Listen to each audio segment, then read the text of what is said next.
اور ولا تباشروہن، پھر ایک اور اللہ تعالیٰ حکم بیان کر رہا ہے کہ جب تم حالت اعتکاف میں ہو، مسجد میں بیٹھے ہو، تو پھر اپنی بیویوں کے پاس مت جاؤ. ولا تباشروہن، مباشرت مت کرو. وانتم عاکفون فی المساجد، کہ تم مسجد میں اعتکاف میں بیٹھے ہو. تلک حدود اللہ، یہ اللہ کی حدیں ہیں. فلا تقربوها، اس کے قریب مت جاؤ.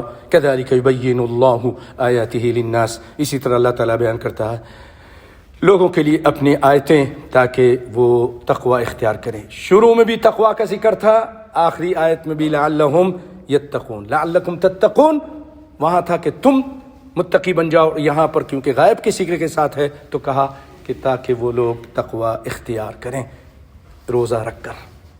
پیارے بھائیو، یہاں بھی چند مسائل چھوٹے چھوٹے بیان کر کے بات کو ختم کرتا ہوں کہ پہلے ایسا ہوتا تھا کہ لوگ اعتکاف میں مسجد میں بیٹھ گئے اور مسجد میں ہی اعتکاف ہے، گھر میں اعتکاف نہیں ہے، چاہے مرد ہو چاہے عورت ہو.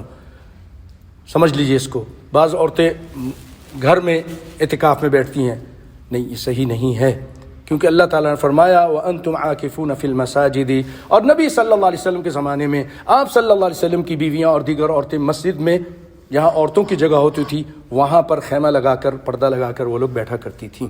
ایک مرتبہ آپ نے دیکھا آپ صلی اللہ علیہ وسلم کی بیویاں سب بیٹھ گئی تھیں تو آپ نے کہا اٹھا دو ان کو، یہ لوگ سب ایک دوسرے کے دیکھا دیکھی کر رہی ہیں. تو مسجد میں وہ لوگ خیمہ لگایا تھا ان لوگوں نے.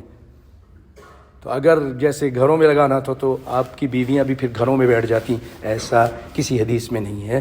اور اللہ تعالیٰ نے یہاں بھی ذکر کیا ہے قرآن پاک میں وَأَنْتُمْ عَاكِفُونَ فِي الْمَسَاجِدِ، مسجد کی جمع ہے مساجد، اس کا ذکر کیا ہے. تو پہلے زمانے میں شروع اسلام میں کیا ہوتا تھا، لوگ اپنے کسی کام سے مثلا باتھ روم جانا ہے، کوئی اور مسئلہ ہے، گھر چلے جاتے تھے. آج بھی کوئی مجبوری میں انسان اپنے اعتکاف سے نکل کے جا سکتا ہے اور وہ کام کر کے آ سکتا ہے اگر بہت ضروری کام ہے. تو جاتے تھے گھر، تو رات کا ٹائم ہوتا تو اپنی بیوی سے ملاقات بھی کر لیتے تھے.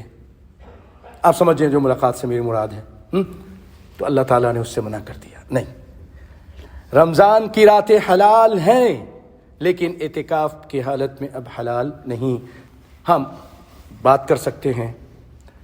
نبی صلی اللہ علیہ وسلم کے پاس سیدہ صفیہ نبی صلی اللہ علیہ وسلم کی بیوی ام المؤمنین رضی اللہ عنہا آتی تھیں، باتیں کرتے تھے. آپ ان کو چھوڑنے تک گئے تھے، ان کے گھر تک، ان کے جو ان کا روم تھا جو بھی تھا.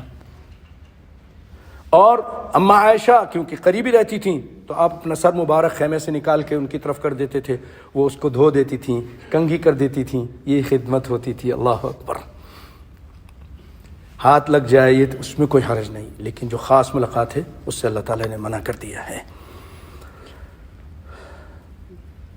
پیارے بھائیو، یہ چند اہم باتیں تھیں، مختصر میں نے آپ کے سامنے بیان کی. مجھے امید ہے کہ انشاءاللہ آپ کو بات سمجھ آئی ہوگی. اللہ تعالی ہمیں قرآن و سنت پر عمل کرنے کی توفیق عطا فرمائے.